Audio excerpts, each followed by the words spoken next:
이번에는 K리그 경기를 미리 만나보는 내 멋대로 프리뷰인데요. 지난주 송영주, 김현의 두 분의 예측 결과 먼저 확인해 보겠습니다. K리그 클래식 27라운드 경기, 김현의 기자가 전북 서울전을 제외한 나머지 3경기를 적중시켰고요. 송 의원은 성남 제주전, 무승부 적중 하나에 그쳤네요. 김현의 기자, 오랜만에 2연승을 챙기셨어요. 축하드려요. 네. 네, 드디어 뭐 제가 보기에는 인천 같지 않을까. 네, 부진에서 벗어났군요. 네, 그러니까 저는 3경기를 맞추고 한 경기밖에 못 맞췄잖아요. 네. 이런 거는 인사고과에 반영을 해야 됩니다. 야, 너 어떻게 여태까지 반영을 올 하던가. 시즌 인사고가를 반영하면 네. 너 굉장히 많이 연봉이 깎이는 상황이 될 근데 텐데요. 의사가 지금 TV에서 개편철 아닌가요? 근데 김현의 기자 지각 크게 2번 하셨잖아요. 네, 기억나요. 여기다가 제가 보기에는 전체적인 적중률이 그렇게 높지 원래 않은데. 항상 개편철회가 중요하거든요. 개편철회 이런 것들을 통해서 인사고과를 반영해서 TBS에서 현명한 판단을 좀 내려주셨으면 합니다. 그래서 제가 보기에는 김연아 네. 기자가 한 치 앞을 못 보는 거예요. 지금 인사고가 얘기하면 자기 발등을 자기가 지금 찍고 있거든요. 제가 지금 한동 출간에 네. 3년째 하고 있거든요. 그러니까요. TBS계의 거의 허참입니다. 그래서 제가 여기 살아남은 이유를 여러분들이 잘 아셨으면 하는. 네, 다음 개편 끝나고 나서는 이 자리에 누가 오실지 한번 지켜보도록 하죠. 2주원 불안한데 이거. 아니 근데 송 의원 네. 지금 그렇게 넉살 좀 굶고 계실 게 아니라 언제 치고 올라오실 그러니까요. 거예요? 아, 저는 일단은 부산이요, 부산. 바닥에 있을 때 네. 열심히 칼을 갈고 있습니다. 사실 지난 경기는 저는 수원도 마친 거예요. 왜요?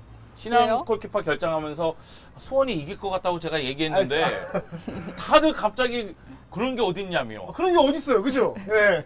그러지만 전 당황하지 않고 한 경기 마친 거에 만족을 하면서 네. 다음 경기를 쫙 봤을 때는 어렵습니다. 제가 한 2주 뒤쯤에 다시 한번 치고 올라가도록 하겠습니다. 이번 주 못한다는 거예요? 네, 이번 주는 어려울 것 같아요. 예, 알겠습니다. 과연 이번 경기도 두 분의 예측 결과가 어떻게 나올지 지켜보면서 내 멋대로 프리뷰 첫 번째 경기 만나보시죠.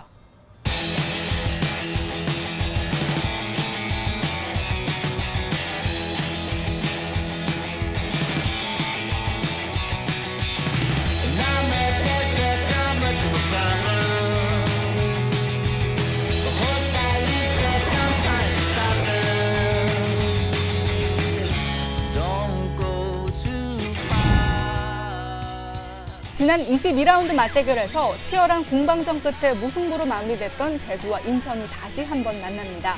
제주의 바람이 인천을 제압할지 아니면 공길 매직이 제주를 좌절시킬지 두 전문가의 예측은요 모두 제주의 승리입니다. 고난의 원정길이 계속되고 있는 인천, 이번에 제주 정말 강팀을 만났어요. 어떻게 예상하셨어요? 네, 제주가 승리한다고 예상을 했습니다. 네, 이유를 네. 좀 들어보죠. 일단 제주는 홈에서 워낙에 강하고요. 제주가 지금 7경기 무패를 기록하고 있는데 수비가 워낙에 좋습니다. 네. 그리고 홈에서는 박수창도 터지는 팀이 바로 이 제주 심지어 아니겠습니까? 박수창도 이번 네. 이벤트 지금. 그러니까 박수창 선수가 올 시즌에 6골 넣었나요? 그런데 한 경기에서 네, 4골을 그렇죠. 넣었으니까 박수창 선수가 좀 득점포를 많이 가동해 줘야 되는데 그런 측면에서 봤을 때 제주가 승리할 가능성이 매우 큰 걸로 보이고 그리고 인천이 원정에서 올 시즌 1승 네. 6무 8패예요. 원정이 너무 약하고 지금 분위기도 너무 안 좋습니다. 그런 측면에서 봤을 때는 제주가 승리하지 않을까 생각을 합니다. 네, 김 저는- 기자도 제주의 승리를 점쳤죠. 예, 저 같은 경우는 일단 공격적인 측면은 둘 다 비슷한 것 같아요. 왜냐면은 뭐 박수창 선수 이야기를 했지만 한 경기 4골이었거든요. 그래서 그 경기 외에는 좀 부진한 모습도 있고 했고 그다음에 뭐 김현 선수도 최근 들어서는 뭐 이렇게 활약이 뭐 네. 미미한 상태고 하고 인천 같은 경우도 분명 뭐 진성욱 선수나 이호균 선수가 약간 좀 부진한 모습이 있잖아요. 최전방 공격들의 활약은 거의 고만고만한 수준인데 역시 측면에 있는 공격수들의 활약이 네. 제주가 앞서거든요. 뭐 드루게시나 뭐 황일수, 뭐 베이란 이런 선수들이 활약하고 있는 제주가 그리고 이제 이선 공격이 더 낮기 때문에 제주가 인천보다는 좀 더 유리한 경기를 펼치지 않을까 생각을 합니다. 제주가 사실 이 경기에서는 경고 누적으로 못 나온 선수가 몇 명 있어요. 네. 그렇기 때문에 전술적이나 전력적으로 타격을 입었다 할지라도 홈에서는 인천은 잡을 것 같아요. 근데 제주 같은 경우는요 시즌 초반부터 계속 상위권 자리에 있는데 3위에 좀처럼 이름을 올리기가 너무나 어려운 것 같아요. 좀 제주가 한 발짝 도약하기 위해서 좀 어떤 게 필요할까요? 네, 역시 득점력이죠. 득점력. 황희 선수가 올 시즌에 5골, 그리고 드로겟이 8골, 그리고 박수창이 6골을 기록하고 있는데 네. 다만 골이 전체적으로 꾸준히 나온 것이 아니라 네. 한두 경기에 막 몰리는 경우가 있어요. 네, 네. 그러다 보니까 이제 득점력이 좀 부족한 모습이 있고 제가 이 방송에서도 말씀드렸지만 박경훈 감독이 원하는 스트라이커는 스쳐도 골을 넣을 수 있는 스트라이커인데 네. 지금 스치기만 하고 골을 못 넣고 있기 때문에 박경훈 감독도 답답할 걸로 보입니다. 그러니까 제주를 보면은 송영주 해설위원을 보는 것 같아요. 왜요? 해설계에서 그렇게 정상은 안 가는데 그냥 뭐 그만 한 중상위권으로 쭉 가더라고요. 아, 말씀 잘하셔야 돼요. 네. 정상은 간 적은 없잖아요. 누가 그죠? 끝나고 네. 어떡하시려고. 정상은 간 적이 없습니다. 네. 다만 저는 김현애 기자처럼 추락하진 않습니다. 네, 저는 지금 한참 추락하고 있고 지금 강등을 당한 상황이지만 송영주 어. 위원은 꾸준하게 뭐 유지를 하고 있거든요. 그런 모습을 보면서 네. 제주랑 좀 비슷하다 이런 좀 느낌을 받았는데 저 역시도 제주가 그 가장 문제점은 공격력인 것 같아요. 그래서 저는 제주에 뭐 스테모 같은 선수가 한 명 있다면 네. 굉장히 또 더 상승을 할 수 있지 않을까 그런 생각을 좀 하고 있습니다. 네, 뭐 두 분은 제주의 승리를 점쳤지만 인천이 또 반전의 드라마를 쓸 수 있을지 여러분도 경기 끝까지 지켜봐 주시길 바랍니다. 네, 이어서 네머들의 프리뷰 두 번째 경기 만나보겠습니다.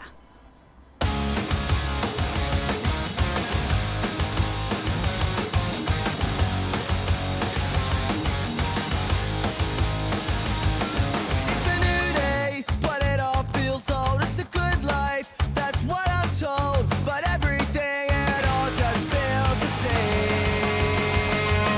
At my high school, it felt more to me like a jail cell, a penitentiary. My time spent there, it only made me sing. That I don't ever want. 누구보다 승리가 절실한 두 팀이 만났습니다. 돌파구가 필요한 최하위 부산과 역시 강등권을 벗어나기 위해 안간힘을 쓰고 있는 성남인데요. 김 기자는 무승부를, 송 의원은 성남의 승리를 예측했네요.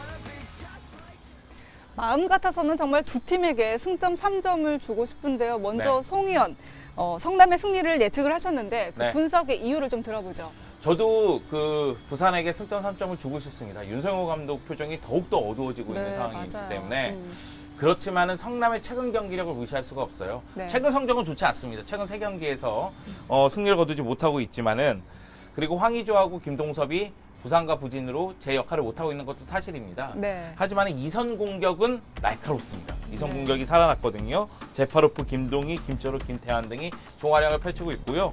여기에 바우지비아도 이제 명단에 이름을 올린 상태입니다. 네. 그렇기 때문에 성남이 부산 원정에서 힘을 발휘할 걸로 보이고요. 부산 같은 경우에는 성적이 너무 안 좋아요. 또 지금 분위기 반전이 최강이잖아요. 필요한데 네. 너무 안 좋으니까 제 생각에는 성남을 상대로 좀 고전하지 않을까 생각합니다. 그러니까 저 같은 경우도 성남이 경기력은 뭐 최근 들어서 좀 좋아지고 있지만 역시 골을 못 넣는 게 좀 문제인 네. 것 같아요. 그래서 경기를 주도하면서도 결국은 승점을 네. 따지 못하는 뭐 그런 경기가 생기고 있는데 음. 약간 좀 저 같아요. 네. 여성분하고 연락을 하면서 잘 되다가 결정적인 순간에 저를 외면하더라고요.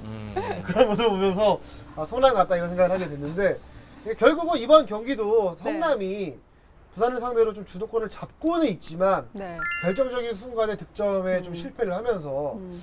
좀 무승부를 거두지 않을까 좀 이런 생각을 하게 됩니다. 근데 한 골 승부 같아요. 왜 그러냐면은 네. 부산은 실점한 다음에 수비가 더 흔들리는 모습이거든요. 그러니까 성남이 골을 기록하게 된다면은 부산을 좀 제압할 것 같고 네. 부산도 분위기 반전이 필요하고 지금 벼랑 끝 승부기 때문에 네. 아마 성남전에 투혼을 보여줄 것 같습니다. 네. 지금 뭐 부산이 수비도 수비지만 말씀하신 것처럼 빈곤한 득점력을 보여주고 있는데 그렇다면 좀 윤성효 감독이 과감하게 전술 변화나 좀 선수 구성에 있어서도 좀 크게 변화를 줄 수 있지 않을까요? 저는 올 시즌 윤성호 감독이 과감하게 네. 전술 변화나 선수 변화를 했다고 봅니다. 아, 네, 계속 변화를 줬어요. 근데 문제는 그 와중에도 무언가 반전이 안 일어나니까 문제인 거죠. 그렇다면 너무 잦은 변화가 문제인가요? 아니요. 변화를 줄 수밖에 없는 상황인 거예요. 왜냐면은 임상혁과 파그너 외에는 확실한 공격 자원이 없고 수비는 계속 흔들리니까 3백으로 변화를 줬다가 3백으로도 흔들리니까 4백으로 돌아왔다 이런 상황이거든요. 네. 그러니까 무엇이 정답인지는 모르겠지만 확실하게 해답을 못 찾고 있으니까 더욱더 부진한 모습입니다. 저는 지금 부산에서 김신영 선수를 좀 더 활용했으면 좋겠어요. 김신영 선수가 전북에 있을 때도 어느 정도 제 몫을 하던 선수였거든요. 근데 부산에서 그렇게 기회를 많이 부여받지 못하고 있는데 이렇게 지금 득점력 빈곤 상황이라면 좀 그런 장신 스트라이커를 통해서 좀 더 좀 간결한 공격을 네. 좀 할 필요도 있어 보여서 김신영 선수가 좀 더 기회를 받았으면 하는 바람이 있습니다. 네. 부산은 대기 만성형 선수가 정말 많은데 대기 만성형이니까요. 네. 시간이 좀 오래. 네, 터지지 않고 있으니까요. 네. 아쉽습니다.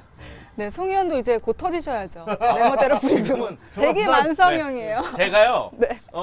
그 해설계에서 터지진 않지만은 지금 먹는 양으로 봐서는 이대로 터질 것 같아요. 네, 그래서 정말 속이 터져요 보면. 네. 네.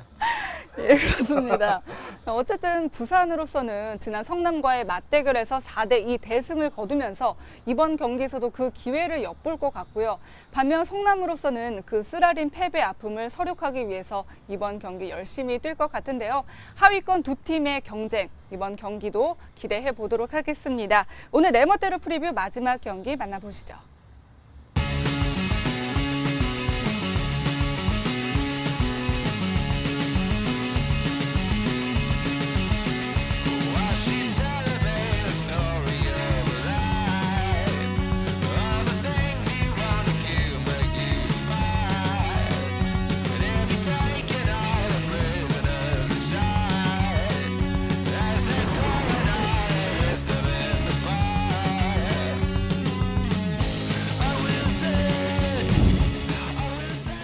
선수들의 무더기 전역으로 전력이 약화된 상주와 어느 때보다 기세가 좋은 수원이 만났는데요.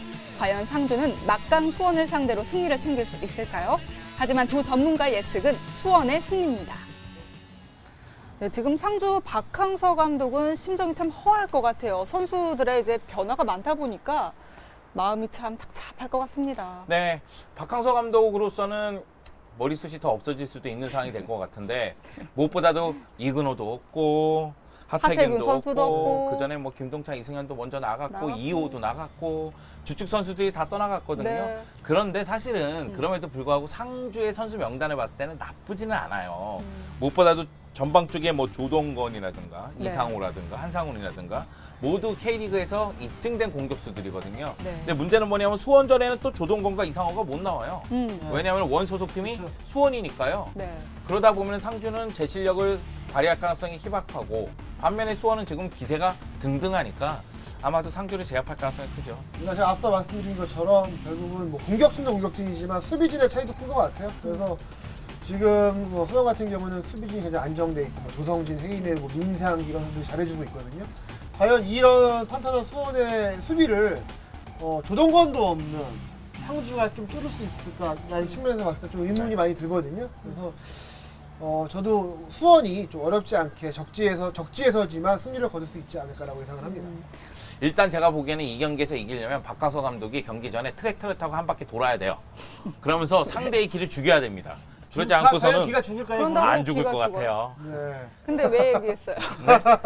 근데 저는 그 상주가 홈 경기 네. 치를 때 네. 뭐 이근호 선수도 그런 모습이 있었지만 트랙터 타면서 이렇게 이근호 한번 도는 선수 거는 때문에? 상당히 좋은 팬 서비스 같아서 얘기한 겁니다. 제가 이거 여담이지만 지난번에 한번 그 상주 경기장을 가서 경기를 지켜보는데 네. 그 큰 오토바이 있잖아요. 그 오토바이를 탄 분들이 이렇게 한번 이벤트를 한대요. 그래서 전반 시작하기 전에 그 경기장을 한 2바퀴 돌더라고요. 네네. 그래서 되게 신기하다라고 봤는데 그분들이 그걸 타고 오토바이를 한 20대가 됐는데 타고 그대로 밖으로 나가시더라고요. 그냥 왜요? 경기를 앞두고 아, 그냥 끝난 거죠. 2바퀴 돌고 네.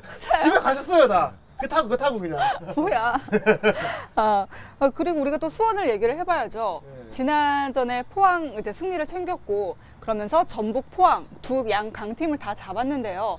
특히 김은선 선수가 참 종횡무진하면서 요즘 아주 물오른 모습을 제대로 보여주고 있어요. 그러니까 사실은 수원의 수비가 강한 수비는 아니에요. 네. 그런데도 불구하고 좀 전에 얘기했다시피 안정감을 유지하는 이유는 네. 포백 앞에 김은선이라는 존재가 있기 때문입니다. 막강한 김은선은 존재군요. 터프한 모습도 있고 그리고 활동량도 크고 그리고 침투도 잘하거든요. 네. 그러니까 여러모로 상당히 좋은 모습을 보여주고 있는데 여기에 또 김두현이 부상인데도 불구하고 제 역할을 하고 있으니까 네. 김은선 선수의 활약이 더욱더 돋보이는 거죠. 네. 네, 이렇게 해서 네 멋대로 프리뷰 3경기 모두 예측을 해봤는데요. 최종적으로 다시 예측 결과를 짚어드리겠습니다. 황금축구와 K리그 클래식 28라운드 최종 예측 결과입니다. 먼저 제주와 인천의 경기는 두 전문가 모두 제주의 승리를 점쳤고요. 부산과 성남의 경기에서는 김기자 무승부, 송희연은 성남의 승리로 엇갈렸네요. 상주와 수원전에서 김기자, 송희연 모두 수원의 승리를 선택했습니다.